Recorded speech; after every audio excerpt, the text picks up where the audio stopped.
तो दिल्ली में शाम 6 बजे तक मतदान संपन्न हो गया, लेकिन जो लोग अभी भी लाइन में लगे हैं वो अपने मताधिकार का इस्तेमाल कर रहे हैं और लोग बड़ी संख्या में अपने घरों से निकलकर अपने मताधिकार का प्रयोग किया। इस बीच अगर हम बात नए वोटर्स की कर ले, फर्स्ट टाइम वोटर्स की कर ले, महिलाओं की कर ले, बुजुर्गों की कर ले, तो सभी ने बढ़ चढ़कर मतदान में हिस्सा लिया और अपने मताधिकार का प्रयोग किया। आज दिल्ली की 70 विधानसभा सीटों में एक ही चरण में जो मतदान है वो संपन्न किया गया है। बड़ी संख्या में लोग अपने मताधिकार का प्रयोग करने पहुंचे हैं और इस बीच दिल्ली चुनाव में अगर बात करें तो तकरीबन 57.70% मतदान हुआ है और उत्तरी दिल्ली की बात कर ले तो 57.24% वोटिंग हुई है। तो कहीं पर वोटिंग का परसेंटेज ज्यादा रहा, दिल्ली में कहीं पर कम रहा। इसी पर आज हम चर्चा करेंगे। हमारे साथ खास मेहमान जुड़े हुए हैं। अनिल महेश्वरी जी वरिष्ठ पत्रकार हैं, आप हमारे साथ जुड़े हुए हैं। विनोद वाशवे जी वरिष्ठ पत्रकार हैं, आप हमारे साथ जुड़े हुए हैं। और अनिल बंसल जी वरिष्ठ पत्रकार हैं, हमारे साथ जुड़े हुए हैं। आप तीनों का टोटल टीवी में बहुत स्वागत है। और जिस तरह से देखें कि दिल्ली विधानसभा चुनाव आज 70 सीटों पर एक ही चरणों में संपन्न हो चुका है। जो लाइन में लगे लोग हैं वो अपने अभी भी मताधिकार का प्रयोग कर रहे हैं और इस बीच जिस तरह से देखें कि काफी ज्यादा सस्पेंस भरा चुनाव रहा। सबसे पहले एक एक टिप्पणी पूरे दिल्ली विधानसभा चुनाव पर आपसे लेंगे। सबसे पहले अनिल महेश्वरी जी आपके पास आएंगे, क्या कुछ कहना है? जैसे आपने कहा कि अभी तो वोटिंग चल रही है जी। इस बार दिल्ली चुनाव कई क्षेत्रों में ट्रायंगुलर हो गया है जी। आप और बीजेपी की ही डायरेक्ट फाइट नहीं है। कांग्रेस जो बिल्कुल खत्म हो गई थी इस इलेक्शन में उसमें जान आई है और मेरी अपनी जानकारी के अनुसार 10 से 12 सीटों पर वो चुनाव लड़ रहे हैं और मुझे कोई ताज्जुब नहीं होगा अगर वो 5-6 सीट उसमें से जीत जाए। तो ये एक ट्रायंगुलर कंटेस्ट के अंदर 2% का भी अगर डिफरेंस इधर से उधर होता है तो 2% माइनस हुआ, 2 प्लस हो गए तो 4% का फर्क बैठता है जी। उससे कुछ असर हो सकता है। लेकिन इलेक्शन कमीशन से मेरी यही रिक्वेस्ट है कि जो पोलिंग परसेंटेज देते हैं आवरली दिया जाता है, हर घंटे बाद दिया जाता है। जो स्टाफ होता है वहाँ वो वोट के गिनती का बतलाता है इतना परसेंटेज हुआ, एक चार्ट बनता है। लेकिन इस परसेंटेज को इतनी जल्दी प्रसारित करने से पहले अगर उसका कैलकुलेशन सही करके चाहे लेट करें लेकिन जो आए फिगर वो सही फिगर आनी चाहिए। फिर पोस्ट ये भी आना चाहिए कि इसमें पोस्टल बैलेट शामिल लेंगे, इससे कन्फ्यूजन हो जाता है और बाद में लोग जो वोटर भी कैंडिडेट भी हारे हुए खास तौर से वो ये कहते हैं कि साहब पोलिंग परसेंटेज बतलाया गया था 56% और ये जब काउंट हुई तो ये 58% निकले। तो इलेक्शन कमीशन को चाहिए कि इन चीज़ों को, इतना बड़ा स्टाफ है, इस चीज़ों से बचने की कोशिश करनी चाहिए। और बाकी तो अभी धीरे धीरे इलेक्शन का आएगा। इस परसेंटेज पे तो 6 बजे के बाद में भी वो लोग जो बूथ में लाइन में लग जाएंगे उनको वोटिंग राइट मिलेगा जी। तो इस परसेंटेज पे तो मैं ज़्यादा यकीन नहीं करता जो परसेंटेज अब आएगा। हालांकि ऑफिशियल तो ये इलेक्शन कमीशन ही अनाउंस करता है बार बार। तो मेरी उनसे यही पुरजोर प्रार्थना है कि वो इस कन्फ्यूजन को दूर करने की कोशिश करें। बिल्कुल। और इस बीच विनोद वाशवे जी आपका क्या कुछ कहना है पूरे दिल्ली विधानसभा चुनाव को लेकर?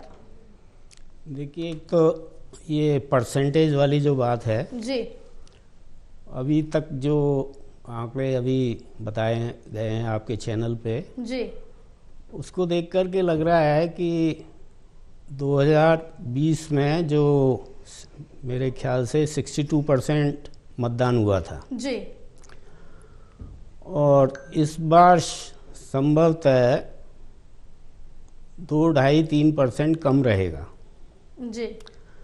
हालांकि पूरे दिन भर मैं भी थोड़ा सा घर से बाहर निकल के कॉन्स्टिट्यूंसीज में घूमा हूँ जी, और काफ़ी सरगर्मी मतदाताओं में दिखाई दे रही थी, भीड़ भी दिखाई दे रही थी, लाइनें भी दिखाई दे रही थी। फिर भी मुझे इन आंकड़ों से जो अभी बताए गए हैं उससे लग रहा है कि इट मे नॉट टच 62%। इसके एक दिलचस्प मायने भी हैं जी। 2015 में मतदान प्रतिशत था 67%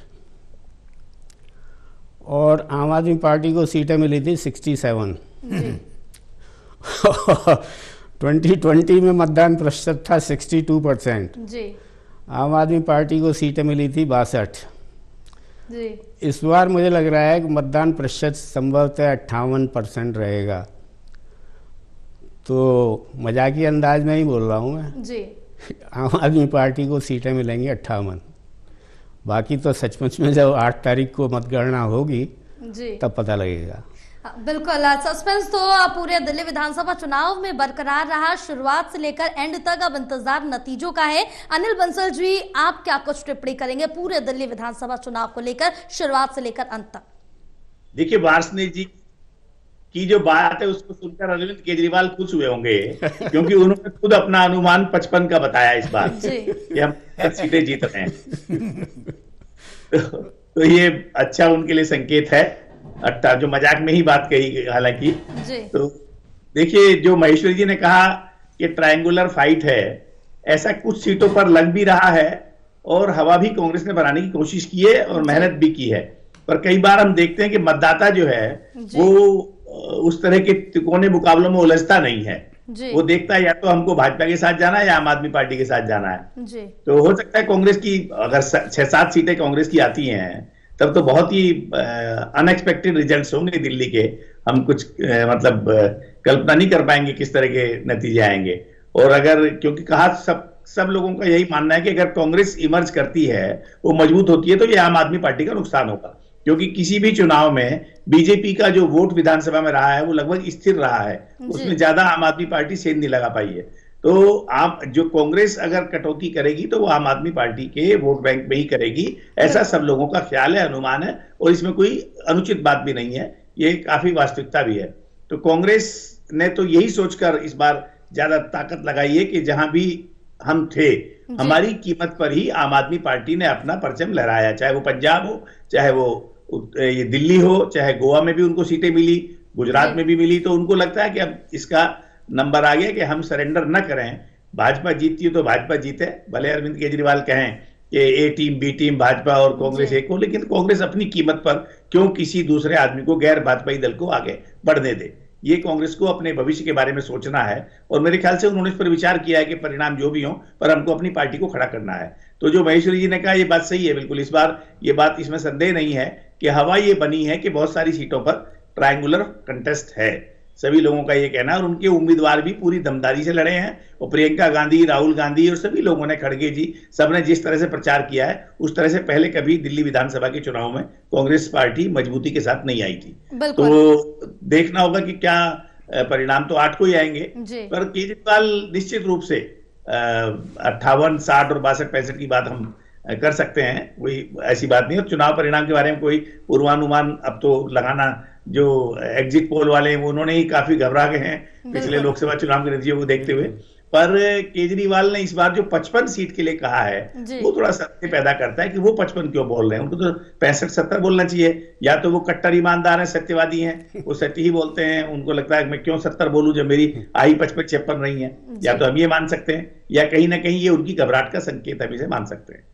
बिल्कुल, क्योंकि इससे पहले की बात करें तो यहाँ पर जैसा कि आपने भी जिक्र किया और विनोद जी ने भी जिक्र किया कि 67 सीटें, उसके बाद 62 सीटें और इस बार 57 के आसपास जो अभी वोटिंग परसेंटेज बन रहा है, तो इतनी सीटें आ सकते हैं, लेकिन वो अपने आप को कम सीटें बता रहे। बहरहाल अब देखना होगा, ये तो नतीजों के दिन ही क्लियर हो पाएगा। लेकिन महेश्वरी जी, जिस तरह से देखें कि बार बार ये कहा जाता है कि 2 की लड़ाई में तीसरे को फायदा मिल जाता है, क्या इस बार भी ऐसा कुछ देखने को मिलेगा?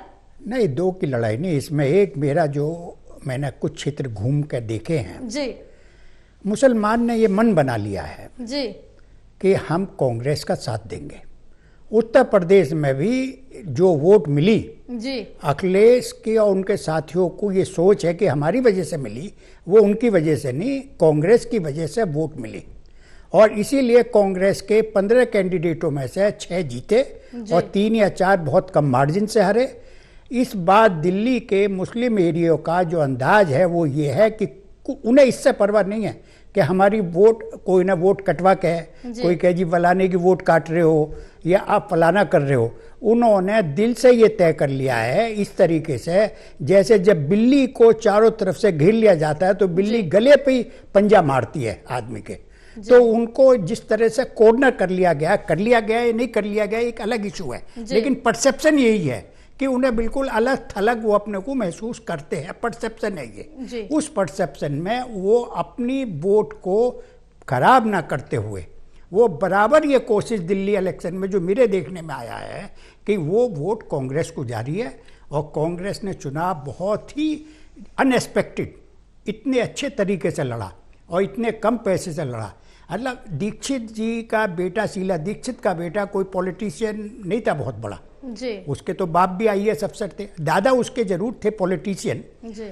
उन्होंने अपने क्षेत्र में जिस तरह लोगों से वो मिला है, और झुग्गी झोंपड़ी में उसको ये कहने से कि मैं कोई पैसा नहीं बांटूंगा, कोई शराब नहीं बांटूंगा, जिसको वोट देनी है दे, ये एक बड़ी ऐसी स्थिति हुई है कि जिसमें कांग्रेस ने बड़ी दमदारी से जो भी उनके वर्कर थे, वर्कर तो अब किसी पॉलिटिकल पार्टी पे है ही नहीं जी। वर्कर तो वो जमाने गए बीजेपी के, आरएसएस के कि माता जी बहन जी चलिए रिक्शा में बैठिए, कार में बैठिए, वोट डालिए, वो वर्कर तो आज की डेट में एब्सेंट थे। आप पे एक वर्कर आया था पिछले 2 इलेक्शन में, इस बार आपका भी वर्कर एब्सेंट था। अरविंद केजरीवाल अपने घर बैठे रहे, मनीष सिसोदिया और आतिशी जो हैं वो अपने अपने क्षेत्र में ये आरोप लगाती रही कि बेईमानी हुई है और धरने पर बैठ गई। ऐसा कोई नेता नहीं था जो पूरी स्टेट को, जो एनसीआर को घूमता और उनमें काम करता। तो मेरा सबमिशन ये है कि मुस्लिम वोटों का टोटल पोलराइजेशन होने की वजह से इन्हें कांग्रेस को 5-6 सीटें जरूर मिल जाएंगी, लेकिन कांग्रेस का प्रदर्शन बहुत बेहतर रहेगा, ये मेरी सोच है। बिल्कुल। और यहाँ पर विनोद जी, लेकिन जिस चीज का जिक्र करें, आम आदमी पार्टी का जो पूरा वोट बैंक है, एक टाइम पर कांग्रेस का वोट बैंक हुआ करता था, और कांग्रेस के वोट बैंक में ही सीन लगाकर अब वो जो वोट बैंक है आम आदमी पार्टी का बन गया। लेकिन अब बीजेपी के वोट बैंक की बात कर ले, वो जो उसका 10 बना हुआ है वो 38% से लेकर 42% तक फ्लक्चुएट करता रहता है, यानी कि इसके बीच में ही रहता है। तो क्या इस बार भी कुछ ऐसे ही देखने को मिलेगा? क्योंकि लोकसभा में तो काफी अच्छा प्रदर्शन, लेकिन क्या है विधानसभा में जो वापसी नहीं कर पा रही बीजेपी? हाँ, ये बड़ा दिलचस्प प्रकरण रहता है कि लोकसभा में भारतीय जनता पार्टी बहुत अच्छे मतों से जीतती है, 50% से ऊपर मतदान प्रतिशत रहता है उनके फेवर में, और जब विधानसभा का चुनाव होता है तो 27 साल हो गए और वो विधानसभा चुनाव नहीं जीत पाए हैं। इस बार की सारे चुनाव प्रक्रिया देख रहे हैं, उसमें बीजेपी ने इस बार अटूट संसाधन झोंके हैं जी, हर तरह के, और ऐसा लग रहा है जैसे कुछ जैसे युद्ध लड़ा जा रहा हो, और युद्ध में हारने की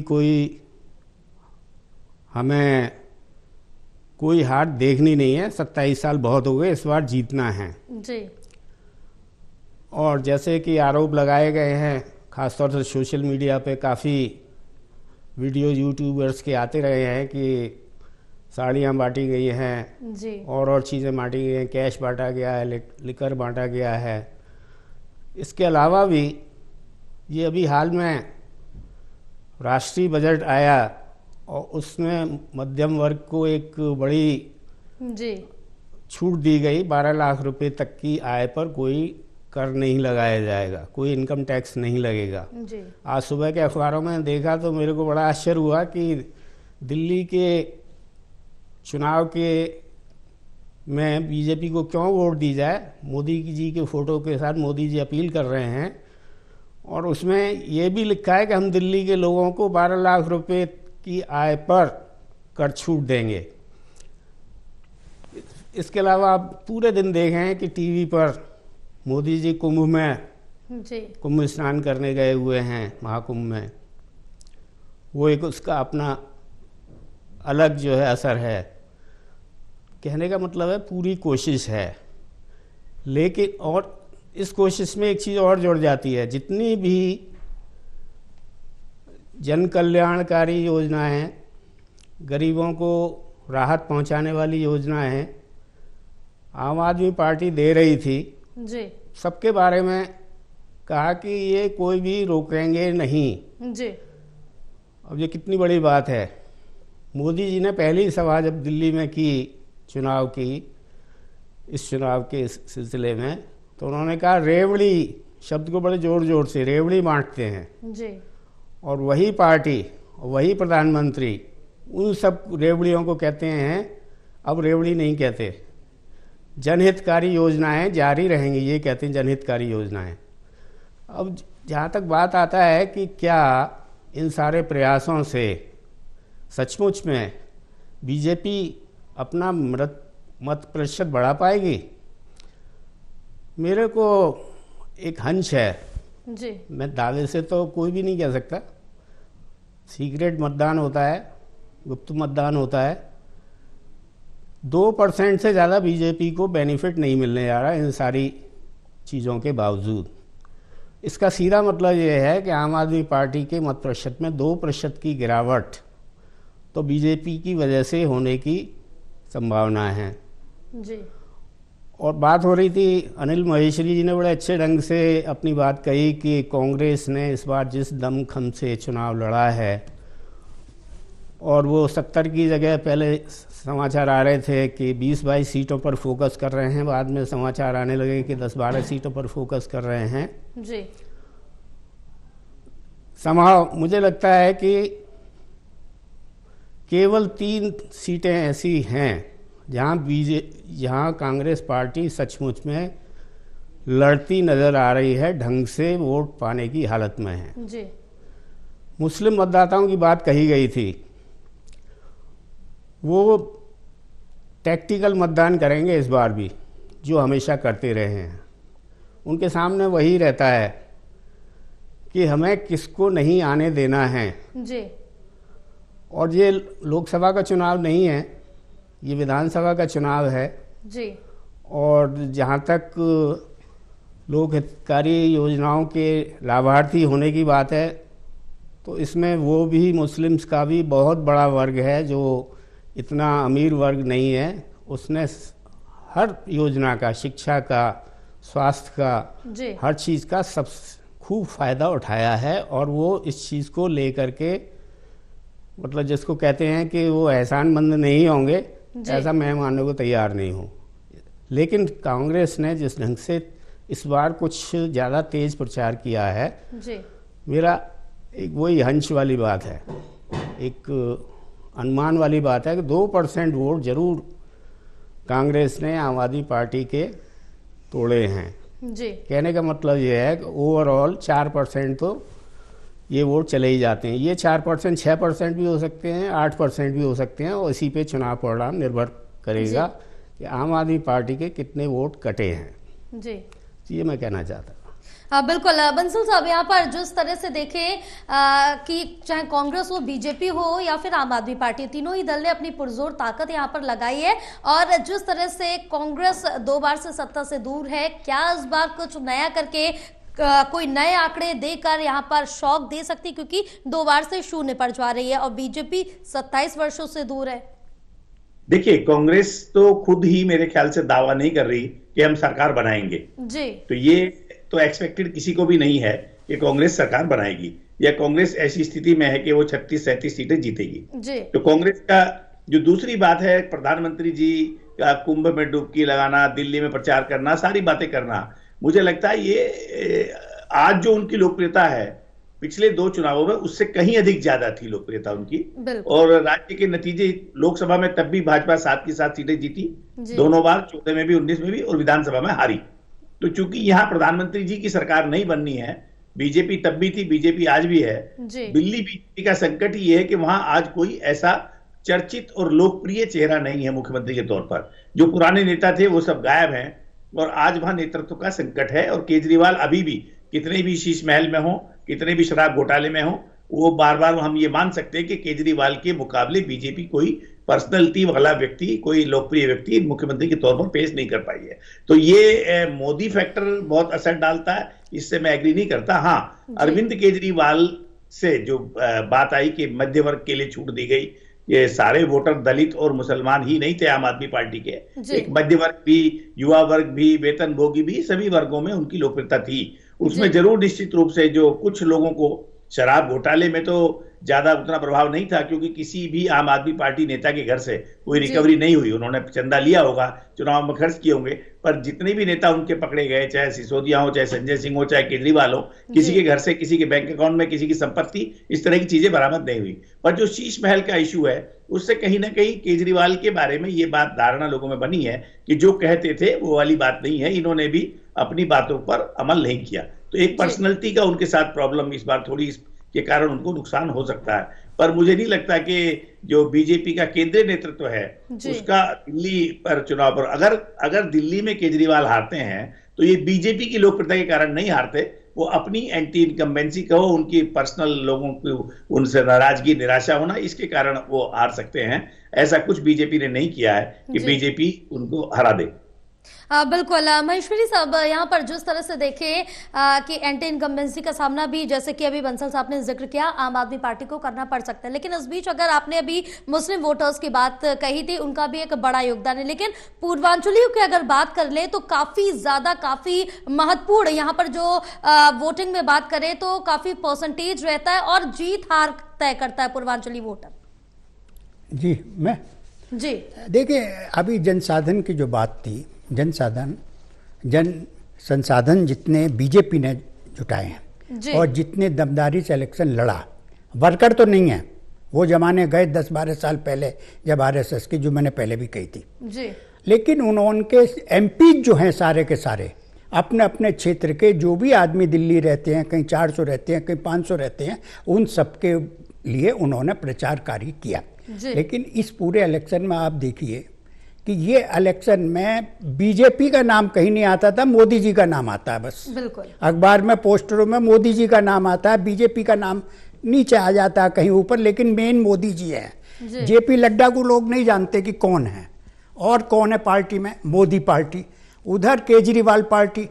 कांग्रेस में ये पहली बार ऐसा हुआ है, मैं कोई कांग्रेस का स्पोक्समैन नहीं, हो सकता है मेरे बारे में बात कही जा, कांग्रेस में कई कैंडिडेट ऐसे थे जो अपनी पर्सनैलिटी पे इलेक्शन लड़े।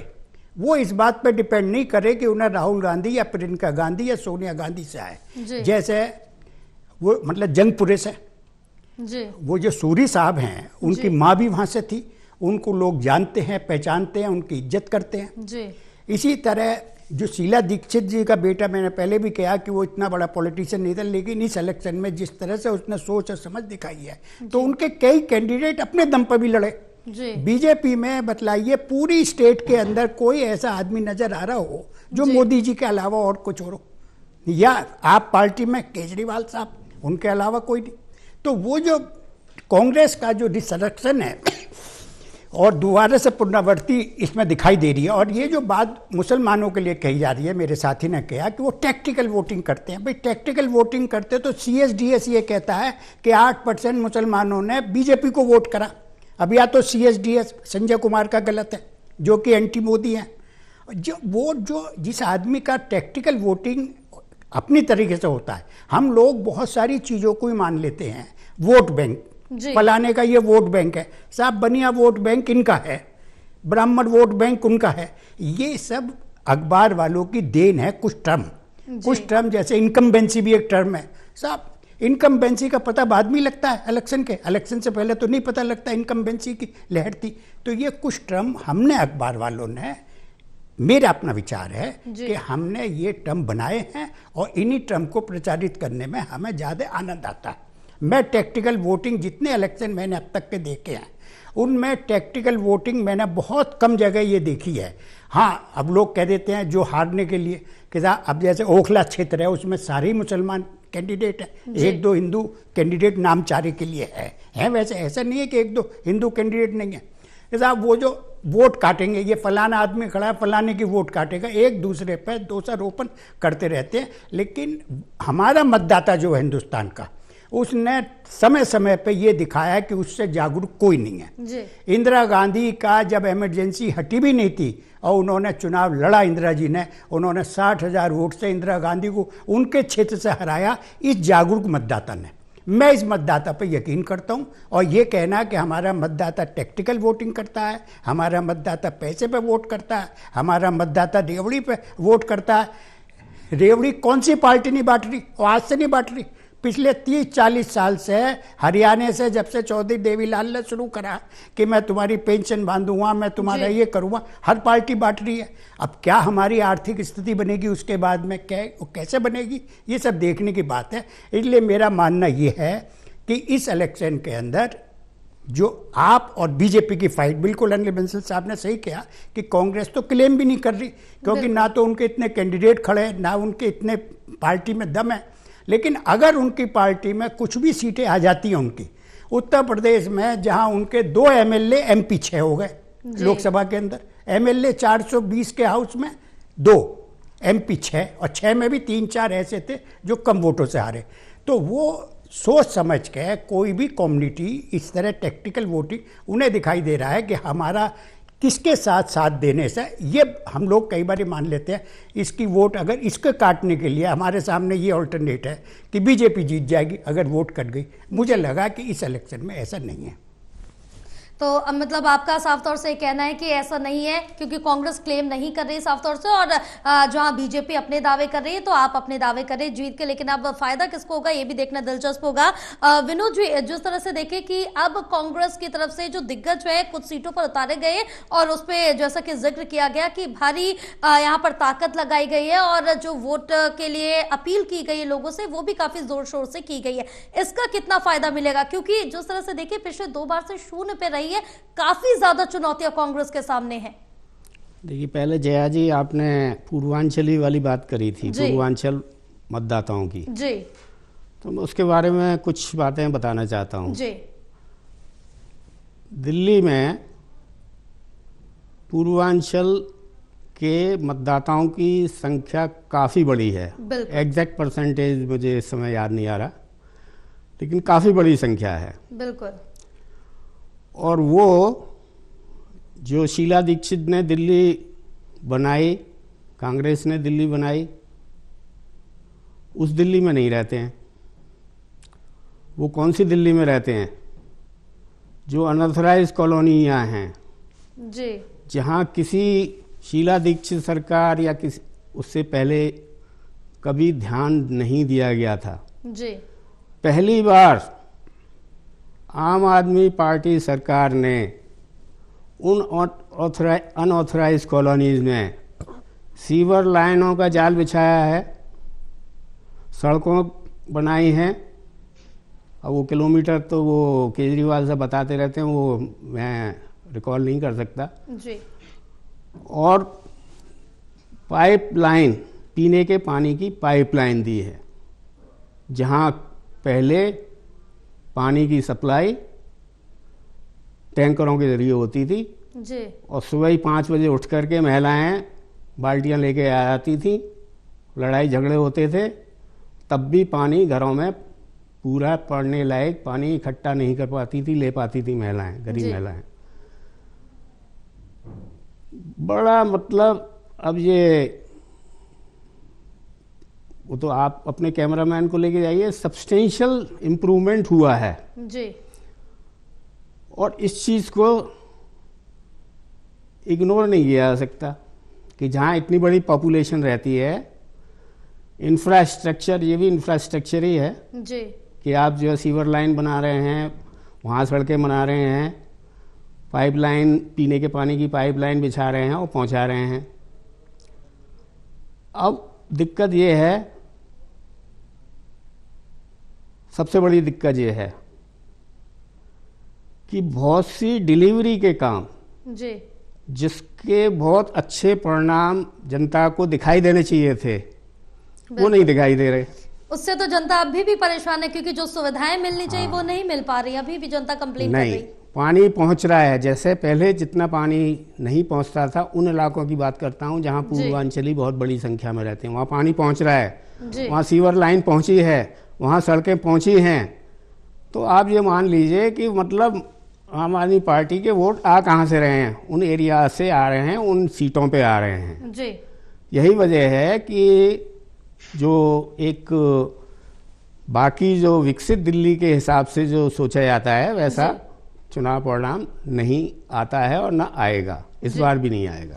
हाँ बिल्कुल, ये तो वक्त ही बताएगा कि आगे क्या कुछ चुनाव परिणाम आएंगे। और जिस तरह से देखें कि अब वोटिंग संपन्न हो चुकी है 6 बजे, और इस बीच बंसल साहब आपके पास आएंगे और यहाँ पर लगातार हम चर्चा कर रहे हैं कि 3 पार्टियां जहां त्रिकोणीय मुकाबला कई सीटों पर देखने को मिल रहा है, अपनी अपनी ताकत झोंक रहे हैं सभी दल। किसको जीत मिलेगी, किसको हार मिलेगी, कौन दिल्ली की सत्ता पर काबिज होगा, ये तो 8 फरवरी को नतीजों के बाद ही पता चलेगा। लेकिन इस बीच कई सीटों पर त्रिकोणीय मुकाबले भी बन रहे हैं। और इस बीच अगर हम बात आम आदमी पार्टी की कर ले, जो कि अभी भी सत्ता में है, भ्रष्टाचार के मुद्दे को लेकर आप सत्ता में आए थे, अब उसी में घिर गए आप। देखिए, भ्रष्टाचार के आरोप उन पर लगे हैं और जेल भी गए हैं उनके नेता, इसमें कोई दो राय नहीं है। पर जो आम जनमानस है, बहुत सारे लोगों से हम बात करते हैं, उनसे हम सुनते हैं, देखते हैं, तो आम आदमी ये मानता है कि कहीं ना कहीं इसमें प्रतिशोध की राजनीति है और ये एक तरह से उनको फंसाने की बात भी है।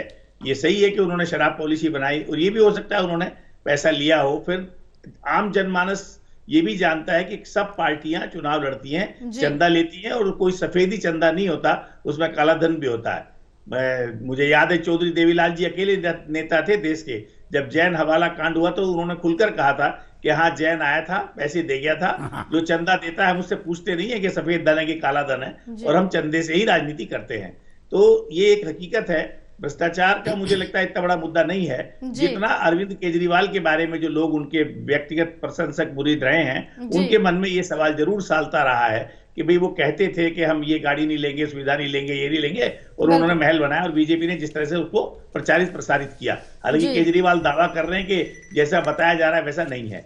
मैं यहाँ एक बात और कहना चाहूंगा जया जी, दो बातें मुसलमानों के बारे में महेश्वरी जी ने भी कही और हमारे वार्ष्णी जी ने भी कही। मुझे इसमें थोड़ा संशोधन ये करना है। ये सही है महेश्वरी जी का आकलन और मैं भी इससे सहमत हूं कि मुसलमानों ने ये मन बना लिया है राष्ट्रीय स्तर पर कि हमारा गुजारा कांग्रेस के साथ ही हो सकता है, जो क्षेत्रीय दल हैं उनके साथ जाने से हमारा ज्यादा लाभ नहीं हो रहा है। पर वहीं हमने पश्चिम बंगाल का उदाहरण देखा, वहां कांग्रेस अलग लड़ी और तृणमूल कांग्रेस एनडीए गठबंधन में, इसमें इंडिया गठबंधन में शामिल नहीं थी, तब भी वहां कांग्रेस को कोई खास हासिल नहीं हुआ, और जबकि वहां मुस्लिम पॉपुलेशन 25 से 30% तक मानी जाती है। तो जो उत्तर प्रदेश का उदाहरण है, उत्तर प्रदेश में निश्चित रूप से ये समझ में आ गया था अपने अखिलेश जी को कि अगर कांग्रेस साथ नहीं होगी तो ये मुस्लिम वोट बटेंगे, और वहां बहुजन समाज पार्टी भी थी, सब कुछ था। तो ये सब देखते हुए एक मैसेज गया कि समाजवादी पार्टी और कांग्रेस साथ आए तो कोई दुविधा नहीं रही, और फिर ये एक अच्छा फॉर्मिडेबल कॉम्बिनेशन बन गया। दिल्ली में दुविधा ये है कि या तो कांग्रेस ये मैसेज दे दे कि वो सत्ता में आ रही है, तब कोई दिक्कत नहीं है, और वैसी स्थिति में वो फिर रिप्लेस भी कर सकती है और पूरा मुसलमान वोट भी उसको हासिल हो सकता है। पर कहीं ना कहीं जो मतदाता है वो किसी भी जाति का हो चाहे, वो इसका विचार जरूर करता है कि जिसको मैं वोट दे रहा हूं वो फाइट में कहां खड़ा हुआ है, वो सत्ता में आएगा नहीं आएगा, वो जीतने की स्थिति में है कि नहीं। क्योंकि जहां 10-10, 12-12, 15-15 उम्मीदवार होते हैं, हम देखते हैं ज्यादातर की जमानत भी नहीं बचती, कोई 1000, 1500, 2000 वोट पर सिमट जाता है। तो यहां अभी भी मोटे तौर पर यह आकलन है कि अरविंद केजरीवाल ही मुख्य रूप से आम आदमी पार्टी सत्ता की दावेदार है और भाजपा उसको चुनौती दे रही है। वो रिप्लेस कर पाएगी नहीं कर पाएगी ये बात की मतलब स्थिति नतीजे बताएंगे, पर ऐसा नहीं लग रहा है कि कोई बीजेपी की आंधी दिल्ली में चल गई हो। बिल्कुल, आंधी इससे पहले अगर 2 दौर की बात करें तो काफी ज्यादा बीजेपी की, ना कहकर हम पीएम मोदी की कहें तो ज्यादा सुटेबल रहेगा, क्योंकि जिस तरह से पीएम मोदी की लहर चली थी उस 2 दौर में, इससे पहले तो वो काफी ज्यादा, लेकिन उसमें भी बीजेपी कामयाब विधानसभा चुनाव में नहीं हुई थी। और महेश्वरी जी, जिस तरह से देखें इस बीच अगर बात करें, क्योंकि वोटिंग परसेंटेज लगातार बीजेपी का एक ही जगह स्थिर रहा है, और थोड़ा सा हम पीछे जाए, अगर हरियाणा की बात कर ले तो हरियाणा में आरएसएस ने जिस तरह से यहाँ पर जो गेम है वो चेंज करने की बात कही जा रही थी, क्योंकि आंधी यहाँ पर कांग्रेस की चल रही थी, नाम ये कहा जा रहा था कि कांग्रेस सत्ता में आने जा रही है, लेकिन आरएसएस का काफी ज्यादा योगदान रहा था। क्या दिल्ली में भी इस तरह से कुछ देखने को मिल सकता है? नहीं, जो आरएसएस के कमिटेड वर्कर हैं वो तो करते ही हैं, लेकिन हरियाणा के बारे में मैं आपसे एक बात कहूँ जी। पिछले महीने कुरुक्षेत्र मेरे जाने पे मैंने पूछा कि भाई आप लोग ये तो बतलाओ, मेरा जो टैक्सी ड्राइवर था, मैंने कहा सब लोग ये माने बैठे थे कि कांग्रेस की आ रही है, बिल्कुल ऐसा क्या करा आपने? किसान आंदोलन भी चल रहा है, सब कुछ हो रहा है, वोट करी बीजेपी को, और इतनी वोट दी जितनी आज तक बीजेपी को हरियाणा में 48 सीट कभी नहीं आई, बावजूद इसके कि सबके आंकड़े ये कह रहे थे कि आपका तो कांग्रेस। उन्होंने कहा साहब ये जो डी लेवल की भर्ती हुई जी, पुलिस कांस्टेबल की और मास्टरों की, इसमें पैसे नहीं चले, कुछ और भर्तियों में उसने कहा हमें नहीं पता, लेकिन इन भर्तियों में, और ये भर्ती बड़े मास स्केल पर होती हैं, कई लाख भर्ती होती है 10 साल में। वो पैसे ना देने से एक फैमिली में अगर 4 मेंबर भी वोटर हैं और उनका मैसेज उनके रिश्तेदारों पर भी ये जाता है कि पैसे नहीं चले, वो एक फैक्टर ऐसा था जिसे हम लोगों ने इग्नोर कर दिया और इसको ज़्यादा बड़ा चला के क्या। आरएसएस की शाखाएं लग कितनी रही हैं? अब कोई ये बतलाए कि आरएसएस की शाखाएं किस शहर में कितनी शाखाएं लगती है और कितने आदमी हर शाखा में जा रहे हैं। वो लोग कहते हैं नहीं जी अब तो ज़माना बदल गया, अब शाखा का ज़माना नहीं, अब तो हमारी 150 संस्थाएं हैं, संस्कार भारती, खेल भारती, विद्या भारती, मतलब सारे भारती वहीं हो गए और कहीं है ही नहीं। वो सब अब उन संस्थाओं का हवाला देते हैं, लेकिन वो जो मोहल्ले मोहल्ले बुला के आरएसएस के लोग वोटर बनवाते थे, अब वोटर लिस्ट का काम तो कोई पार्टी करती ही नहीं, वो तो खत्म ही होगा, तो इलेक्शन कमीशन करेगा, वो बीएलओ करेगा जो मास्टर है, जो हमारे बच्चों को पढ़ाने की जिम्मेदारी है उसकी बेसिक, हम उससे जिम्मेदारी लेते हैं इलेक्शन की, बूथ लेवल ऑफिसर, वही इलेक्शन लिस्ट को जब वोट इलेक्शन लिस्ट में नहीं मिलती तो सब टेलीविजन पर फोटो आते हैं हमारी वोट काट दी गई। अरे भाई काट दी गई तो आपका पार्टी का वर्कर 6 महीने से क्या कर रहा था? आपका पार्टी वर्कर जाके चैलेंज करता कि हमारी वोट क्यों काटे जा रही है। वो वर्कर अब किसी पे नहीं है। अब मेरी बात हो सकती है गलत हो, मेरा अपना मानना ये कि अब वर्कर भी कहता है कि भाई पैसा दो पैसा लो, जैसे तुमने हमसे काम करने के पैसे लेते हो ऐसे हमें भी वोट डालने के पैसे दो, इस तरह से। दूसरे मुझे एक सबमिशन और था मेरा, ये जो हम लॉबी बना लेते हैं, हमारे जमुना पार में मोस्टली माइग्रेशन हुआ है वेस्टर्न यूपी से, अनिल बंसल साहब के एरिया से, बागपत से, अमीनगर सराय से। आज तक यहाँ से कोई एमपी एमएलए तो 2-4 बन गए हैं उस क्षेत्र के, एमपी क्यों नहीं बन पा। शीला जी ने अब ये पुनर्संगठन करने में कॉन्स्टिट्यूंसीज का, लोकसभा कॉन्स्टिट्यूंसी में ओखला ईस्ट दिल्ली में मिलवा दी। अब ओखला जमुना के उस पार है। उनका विचार ये था कि मुसलमानों का क्षेत्र है, ये हमें फ़ायदा करेगा। फ़ायदा तो नहीं हुआ इलेक्शन में। राजेश खन्ना यहाँ से इलेक्शन जीते, अब कितने पंजाबी वोट थे जो मतलब इसमें दिल्ली में, वो सेंट्रल दिल्ली में, और यहाँ से एक बार स्टीफन साहब जीते तो कितने केरलाइट थे यहाँ। उससे पहले ये कहा गया कि साहब यहाँ पे पहाड़ियों की वोट बहुत है, और पहाड़ियों की वोट लखनऊ में भी बहुत है, लेकिन कोई वहाँ से पहाड़ी तो नहीं जीता। पंत जी ने भर्ती तो करा दिए पहाड़ी बहुत सारे वहाँ 47 के बाद जब वो चीफ मिनिस्टर बने, लेकिन वोट देने के मसले पर बहुत सारे फैक्टर ऐसे होते हैं। अनिल बंसल जी की ये बात जरूर सही है कि वो जो मुसलमानों वाली थ्योरी में, चौधरी साहब से बड़ा नेता वेस्ट बंगाल में जो अपना ही क्षेत्र नहीं, जो जिता के लाए प्रणब मुखर्जी को, जो जिता के लाए उसको, वो यूथ कांग्रेस का जो नेता था उसको जिता के लाए, अपनी सीट भी जीते। इस बार वो भी हार गए क्योंकि मुसलमान ने कांग्रेस को वोट नहीं करा, वहाँ मुसलमान ने उन्हें करा। ये मैंने वहाँ का अभी मेरी समझ में नया फैक्टर क्या हुआ, क्योंकि वो चौधरी इतने अपने एरिया के पॉपुलर आदमी थे कि 25 साल पहले जब मैं उस एरिया को कवर करता था, मैं उस एरिया में रहा, तो मैंने देखा आज म्युनिसिपल बोर्ड चेयरमैन वो वहाँ के बेताज बादशाह थे और रहे अब तक। अब कांग्रेस में उनका सेंट्रल हाई कमांड से क्या हुआ, तो ये एक फैक्टर वेस्ट बंगाल का जो आंकड़ा इन्होंने दिया बिल्कुल सही दिया।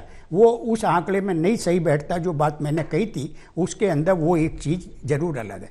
तो मेरा कहना है कि बहुत सारे फैक्टर ऐसे होते हैं कि जिनमें आदमी क्षेत्रवाद से भी ऊपर उठता है, क्षेत्रवाद की भी बात करता है, और क्षेत्रवाद तो हर जगह रहेगा ही रहेगा। क्षेत्रवाद तो हमारी जो रीजनल टाइज है, अमृता सेन की मुझे एक बात बड़ी पसंद है, उन्होंने कहा रीजनल टाइज। मैं फल खरीदने जाता हूँ, सब्जी खरीदने, मुझे लगा ये आदमी बंगाली है, मैंने कहा तुम्हार बाड़ी कूच बिहार दीनअट्टा। दीनअट्टा वो टाउन है जहाँ से इमिग्रेशन इलीगल होता है। वो मतलब घबरा गया, उसने मुझसे कहा बाबूजी आप मत आया करो, आपके घर पर सब्जी हम दे आया करेंगे, आपसे पैसे ले ला करेंगे। फिर दूसरे से मैंने कहा भाई तुम बदायूं के हो? बोले हाँ साहब। तो मैंने बिलसी के पास है ना किचला घाट? बोले हाँ जी। अरे बाबूजी तो अपने एरिया के आदमी है। अब बताओ, मैं एक अनजान आदमी, मुझसे वो सारे मोहब्बत इसलिए मानने लगे कि उन्हें लगा कि मैं अपने एरिया, उनके एरिया का आदमी हूँ। एक तरफ मुसलमान थे, एक तरफ हिंदू थे। तो बहुत सारे फैक्टर्स, मल्टीपल फैक्टर्स हैं इस कंट्री के अंदर जिनमें ये बातें कही जाती हैं।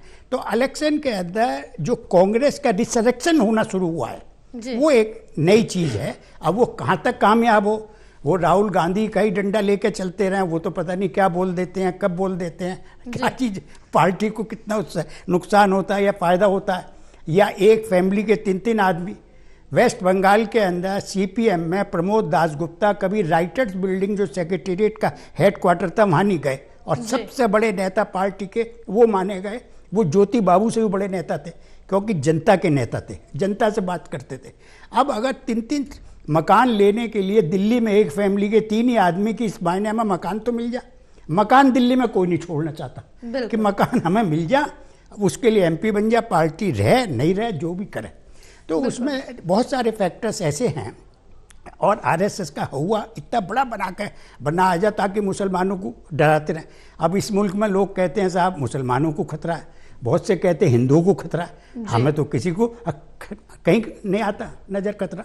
हम आते हैं, हम अपने होम टाउन भी जाते हैं, हमारा अनिल बंसल साहब का होम टाउन एक ही है, वहाँ आज भी मुसलमान इनसे भी उतनी मोहब्बत करते हैं, हमसे भी करते हैं कि कोई तीसरा आदमी जाएगा तो उसे महसूस ही नहीं होने का कि इतने बीच में आपस में इस तरह का भेदभाव भी है कि एक दूसरे के साथ काम नहीं कर सकते जी। तो दिल्ली चुनाव में अब मज़ा आ रहा है, अच्छा करा कि कांग्रेस को फाइट करनी चाहिए। आपको भी बड़ी उम्मीदें थी, हैं आज भी बहुत से लोगों को, लेकिन बहुत से लोगों को उम्मीद आपसे टूटी भी है, बहुत बुरी तरह टूटी है। जिस एक ऐसा माध्यम बना आ गया था, एक ऐसा माध्यम बना था जिसमें हर तबके का आदमी, हर वर्ग का, हर एज का आदमी, यंग भी, बच्चे भी, आईटी के लोग भी, सब जा के वहाँ काम कर रहे थे। पार्टी के वर्कर थे, पार्टी के लिए लोग थे। पार्टी का संगठन तो एज ए वर्कर के नाते तो खड़ा ही नहीं हुआ। वो तो संगठन एक जमाने में सिर्फ बीजेपी पे था या कांग्रेस पे था, आज उन पे भी नहीं है। बिल्कुल है, लेकिन इस बीच अगर हम कहीं पर आम आदमी पार्टी की बात करें, उनके माइनस पॉइंट की बात करें विनोद जी, तो यहाँ पर हम शराब नीति सबसे पहले मुद्दा उठा सकते हैं। जिस तरह से शराब नीति मामले में फंसे, भ्रष्टाचार के तमाम बड़े आरोप लगे, वो हो अरविंद केजरीवाल हो या उनके करीबी मनीष सिसोदिया हो, अरविंद केजरीवाल को मुख्यमंत्री पद छोड़ना पड़ा, तो कई बड़े सवाल इसके पीछे एक एक करके उठते हैं। ये कहीं ना कहीं एक बड़ा माइनस पॉइंट है आम आदमी पार्टी का। ये बात आप बिल्कुल सही कह रहे हैं जया जी कि शराब घोटाले के नाम पे काफ़ी बदनामी आम आदमी पार्टी को और इनके नेताओं को झेलनी पड़ी है जी। और ये मतलब काफ़ी दुखद है कि वो एक्सप्लेन नहीं कर पाए कि कोई घोटाला था ही नहीं। बिल्कुल, घोटाला अक्सर कहते हैं कि अगर घोटाला नहीं था या नई शराब नीति ठीक नहीं थी तो वो वापस क्यों ली। कोई इसकी गहराई में ना तो मीडिया में ढंग से कभी इस बात को प्रस्तुत किया गया, ना लोग समझते हैं। जब नई एक्साइज पॉलिसी लागू होने वाली थी, जिसको पिछले एलजी साहब ने मंजूरी दी थी, अनिल बैजल साहब ने, ठीक 3 दिन पहले लागू होने से ठीक 3 दिन पहले नए एलजी साहब ने एक नई शर्त जोड़ दी उसमें कि दिल्ली के जो अनऑथराइज एरिया हैं, जिनको कहते हैं नॉन कन्फॉर्मिंग एरिया, वहाँ पे आप लिकर बैंड नहीं खोलेंगे बिना एमसीडी और बिना डीडीए की परमिशन लिए। ना डीडीए पे आम आदमी पार्टी का कंट्रोल था और उस समय ना एमसीडी में कंट्रोल था। नतीजा ये है कि जितने इवेंट्स उनको खोलनी थी, जितनी दुकानें उनको खोलनी थी, नीलामी जितनी दुकानों के लिए होती वो उसकी आधी रह गई वो जो है जी। और जो खुली भी कन्फॉर्मिंग एरिया में भी वहाँ पे आंदोलन छेड़े कांग्रेस ने भी और बीजेपी ने भी। जहाँ दुकानें खुली वहाँ पे हंगामा होने लगे, विरोध प्रदर्शन होने लगे, नारेबाजी होने लगी। तो कारोबारी तो इन सब चीज़ों को बर्दाश्त करने का आदी नहीं होता, वो भी घबरा गए। जितना स्टॉक उन्होंने खरीदा था जल्दी से जल्दी निकालने के लिए एक की जगह एक फ्री, एक की जगह एक फ्री, एक के साथ एक फ्री, ये शुरू कर दिया।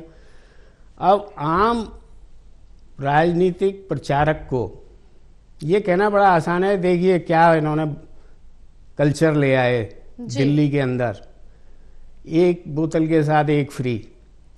पहले तो वो रही 2-3 दिन जी, पॉलिसी वापस ले ली गई जैसे ही लगा कि जो उसके ऑब्जेक्टिव्स हैं कि हम रेवेन्यू बढ़ाएंगे जी, और जो नॉन कन्फर्मिंग एरिया में जो अवैध शराब बिकती है, जो माफिया चल रहा है, उस माफिया को ठीक करेंगे, रोकेंगे, ख़त्म करेंगे।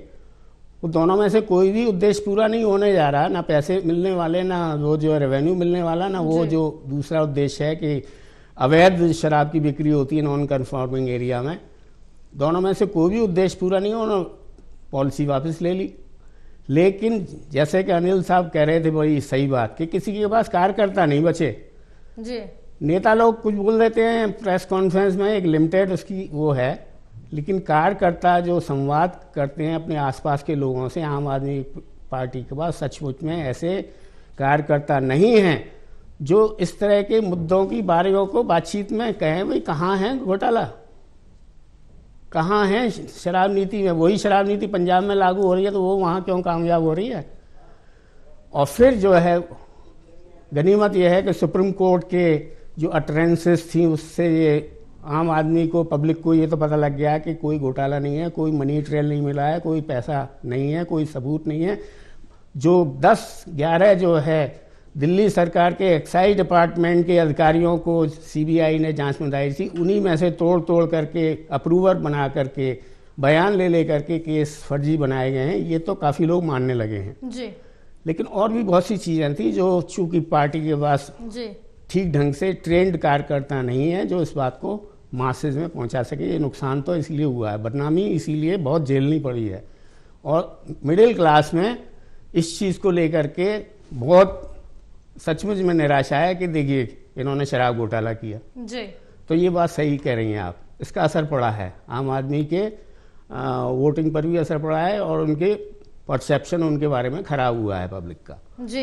क्योंकि बंसू जी जिस तरह से देखें कि यहाँ पर आम आदमी पार्टी के तो माइनस पॉइंट रहे हैं और कहीं ना कहीं उसमें एंटी इनकम्बेंसी का सामना भी करना पड़ सकता है आपको, लेकिन इस बीच कांग्रेस की बात करें तो कांग्रेस के वो कौन कौन से माइनस पॉइंट रहे हैं जिसका खामियाजा अभी तक भुगत रही, क्योंकि पिछले 2 बार से शून्य पर रही है कांग्रेस। नहीं देखिए, माइनस पॉइंट तो उस तरह से हम नहीं कह सकते, क्योंकि जब वो सत्ता से बाहर हुए, जब शीला जी हारी तब कोई रीजन नहीं था। 3 बार वो सत्ता में रही, दिल्ली का उन्होंने विकास किया, सब मानते थे कि विकास किया। तो मतदाता का मूड है, जो माहौल उस समय बना कांग्रेस के खिलाफ, वो चाहे केंद्र की सरकार के खिलाफ बना, जो भी बना, उसमें जनता ने उनको एक तरह से उखाड़ दिया। और आपने देखा कि किरण बेदी जैसी कद्दावर वो चुनाव हार गई, शीला जी खुद चुनाव हार गई, तो वो एक इस तरह का माहौल था। आपने पंजाब में देखा आम आदमी पार्टी ने किस किस को हराया। प्रकाश सिंह बादल तो जीवन में कोई चुनाव हारे नहीं, पर उनको भी जनता ने चुनाव हरा दिया। तो ये जो माहौल है जनता का वो बना उस समय, एक तरह से आम आदमी पार्टी आंदोलन से आई थी, उसका अपना प्रभाव था। एक तरह से सकारात्मक जनादेश था ये। मैं इसे शीला जी के खिलाफ नकारात्मक जनादेश नहीं मानता, ये सकारात्मक जनादेश था। आंधी थी आम आदमी पार्टी की, वो रही। लेकिन कांग्रेस का कोई खराब मुद्दा नहीं है यहाँ। यही है कि उनका संगठन यहाँ कमजोर हुआ, चूंकि वो केंद्र में सत्ता से बाहर हैं 2014 के बाद, और दिल्ली में भी जो उनके नेता हैं वो आपस में उनमें थोड़ा गुटबाजी, इंटरनल फाइटिंग, ये सब चलता रहता है। दूसरे, जब हम तय करते हैं दिल्ली की पॉलिटिक्स हमको कैसे करनी है और नेशनल लेवल पर कैसे करनी है, तो कहीं ना कहीं दिल्ली के नेताओं को निराशा होती है कि भाई आपने लोकसभा चुनाव में आम आदमी पार्टी के साथ समझौता कर लिया, वो समझौता सफल भी नहीं हुआ। तो अब उनको समझ में आया कि नहीं, आम आदमी पार्टी के साथ समझौता, उत्तर प्रदेश में समाजवादी पार्टी के साथ करना हो, बिहार में आरजेडी के साथ करना हो, तो अलग परिस्थिति, अलग मामला है। लेकिन जहां हमारा मुख्य वोट बैंक था, जहां दिल्ली में हम थे, जहां पंजाब में हम थे, वहां अगर उनके साथ समझौता करेंगे तो कोई लाभ नहीं होगा। तो ये कांग्रेस को समझ में आया, और वो अगर कर रहे हैं तो किसी पार्टी का हम ये नहीं मान सकते कि वो सदैव के लिए विलुप्त हो गई या समाप्त हो गई। कांग्रेस एक बड़ी पार्टी है, राष्ट्रीय पार्टी है, पुरानी पार्टी है, और वो बार बार उभरती है, गिरती है, उभरती है। कई जगह वो आपने देखा, हिमाचल में उनकी सरकार आई, कर्नाटक में आई, तेलंगाना में आई, ऐसा नहीं है। केरल में भी उनका लोकसभा में अच्छा परफॉर्मेंस रहा, और दिल्ली में अगर वो संघर्ष कर रहे हैं तो इसका उनको लाभ मिल सकता है। मान लो इस बार अरविंद केजरीवाल डिफीट खा जाए और बीजेपी ही इमर्ज कर जाए, तो हो सकता है अगले वाले चुनाव में उसकी मुख्य कंटेंडर फिर कांग्रेस पार्टी हो। तो राजनीति में परिस्थितियों का कुछ पता नहीं लगता।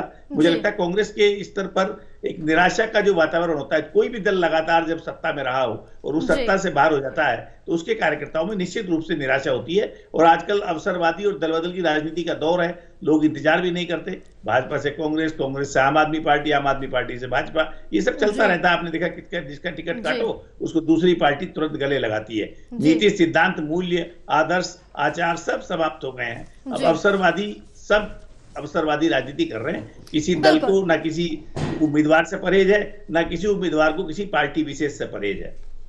बिल्कुल, क्योंकि अब देखना होगा कि कौन सी पार्टी यहाँ पर अपना दमखम जिस तरह से दिखाया है चुनावी प्रचार में, उसकी मेहनत कितनी कामयाब होती है वो 8 फरवरी को पता चलेगा। बहरहाल आप सभी से चर्चा करेंगे, लेकिन इस बीच जो अलग अलग सर्वे सामने आए वो भी आपके सामने रख देते हैं। मार्चवाइज की अगर बात करें तो उनकी तरफ से सर्वे आम आदमी पार्टी को 32 से 37 सीटों के बीच में दिया जा रहा है। जहां बीजेपी की बात कर ले तो 35 से 40 सीटों के बीच दिया जा रहा है, और कांग्रेस को 0 से 1 सीट के बीच में दिया जा रहा है, और अदर्स 0 है मार्चवाइज के हिसाब से। और पोल डायरी की बात कर ले तो पोल डायरी ने आम आदमी पार्टी को 18 से 25 सीटों के बीच में दे रही है, तो बीजेपी को 42 से 50 सीटों के बीच में रखा है कि इनमें से सीटें मिल सकती है, और कांग्रेस को 0 से 2 सीटें, जहां अदर्स की बात करें तो 1 सीट मिल सकती है पोल डायरी की तरफ से। और चौहकिया की बात करें तो 25 से 28 सीटें जा सकती है आम आदमी पार्टी के पास, और बीजेपी के पास से 39 से 44 सीटें जा सकती है। कांग्रेस को 2 से 3 सीटें मिल सकती है, और अदर्स में 0 जा सकती है। तो ये अलग अलग जो एग्जिट पोल आए हैं सब जगह से,